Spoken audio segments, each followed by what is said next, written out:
On définit souvent le minimalisme comme le fait de ne presque rien posséder, mais en réalité c'est beaucoup plus complexe que ça. Paradoxal quand on parle de l'art de la simplicité. Plus qu'une philosophie, c'est un art de vivre, celui de vivre avec moins. En bref, moins, c'est plus. How can you have lived for so long and still not get it? This self-obsession, it's a waste of living.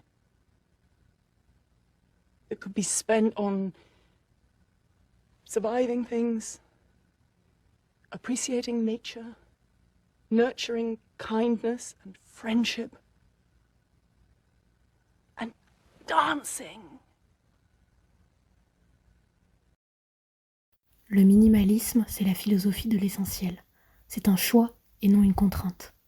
Il s'agit de se détacher de toutes les choses qui nous distraient de ce qui est important dans nos vies. Selon la définition de chacun, ça varie. Le fait que ce mode de vie se rencontre principalement dans les pays où la surconsommation a atteint son paroxysme en dit très long sur nos besoins.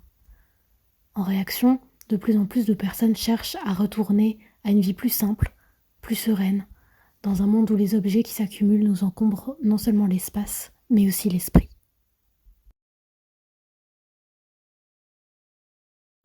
Avant, j'étais accro au shopping. Je collectionnais les bijoux, les vêtements, le maquillage, puis j'ai tout vendu. Je me suis séparée de 90% de mes possessions et ça a complètement changé ma vie. Ce n'est pas uniquement moins posséder et moins acheter pour garder son argent, au contraire, c'est un retour à la qualité, à l'artisanat, à l'appréciation réelle et profonde de l'utilité de chaque objet.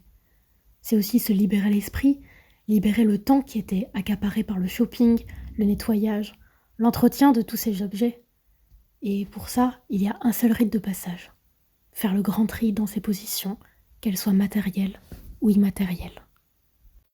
On retrouve cette philosophie dans toutes les sphères de la vie, que ça soit la garde-robe et la maison, certes, mais aussi la technologie, l'architecture, l'art. Lorsque le minimalisme a commencé dans le monde de l'art, il s'agissait de trouver la beauté dans des choses inattendues, comme dans des matériaux industriels, choses qui étaient auparavant ignorées, et de leur trouver de la valeur. Pas de créer quelque chose de totalement vierge et vide, mais réellement de créer quelque chose de nouveau et de plus simple. Loin d'être un mode de vie austère comme on peut le voir avec ces vidéos d'appartements quasiment vides avec un pauvre futon au sol, c'est l'avènement de l'élégance véritable, de l'élégance de la simplicité. Pour les objets et les vêtements, tout compte, la coupe, la matière, l'intemporalité de la pièce, ses conditions de production. La décoration n'est pas exclue, mais on ne tombe pas dans l'accumulation afin de conserver une optimisation de l'espace, au lieu d'en avoir un appartement gigantesque et encombré, où on peut avoir un chez-soi plus petit, mais qui au final semble plus grand. La philosophie minimaliste, c'est aussi et surtout être conscient de comment on dépense notre temps. Ne pas dire oui à une soirée à laquelle on ne souhaite pas se rendre, ne pas continuer à fréquenter des personnes qui ne nous apportent rien et qui en plus nous font nous sentir pas à notre place, arrêter toute relation et situation qui drainent notre énergie. Mieux vaut être peu entouré que mal accompagné. Chaque moment, chaque rencontre, se doit d'être constructif. Pas dans le sens qu'il faudrait absolument faire quelque chose de sensationnel à chaque fois qu'on voit quelqu'un ou qu'on sort, mais plutôt dans le sens de passer des moments de qualité, même s'ils sont simples, et où on est pleinement présent. Ça nous permet de reprendre notre place dans notre propre vie et de redonner l'importance à chaque moment.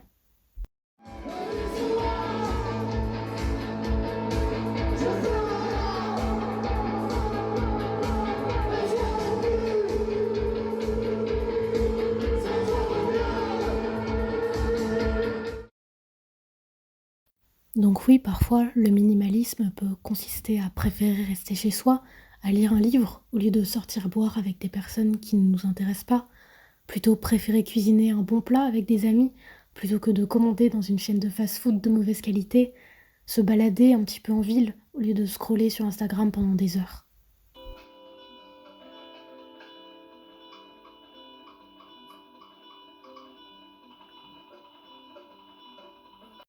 On peut très rapidement se sentir happé par la technologie, que ça soit entre les photos qui s'accumulent, les milliards de vidéos et de photos en ligne, tous les blogs à lire et toutes ces choses à consommer. Le minimalisme consiste à retourner à l'apprentissage et à l'appréciation plutôt qu'à la consommation. Ça peut consister à faire le tri dans la galerie de son téléphone, ou alors dans ses abonnements YouTube, Instagram, dans sa boîte mail, dans ses comptes, pour ne garder que ce qui apporte réellement quelque chose et qui sert une véritable utilité. C'est aussi prendre conscience des informations que l'on consomme, que ce soit à la télévision, à la radio, même sur les réseaux sociaux ou encore même dans la littérature et les livres qu'on lit tout simplement. Pas besoin d'être au courant de tout pour survivre. Il y a tellement de négativité aux infos qu'il est souvent mieux de juste s'en couper au maximum.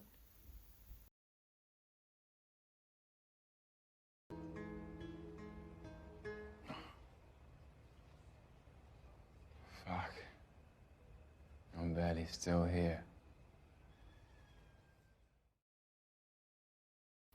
Le véritable problème, c'est qu'en prenant trop, on n'arrive même plus à apprécier le moment présent. Choisir, c'est renoncer. Et en choisissant de surconsommer les sorties, le contenu ou encore les événements médiocres, on renonce à la paix intérieure. Prendre moins, c'est gagner plus.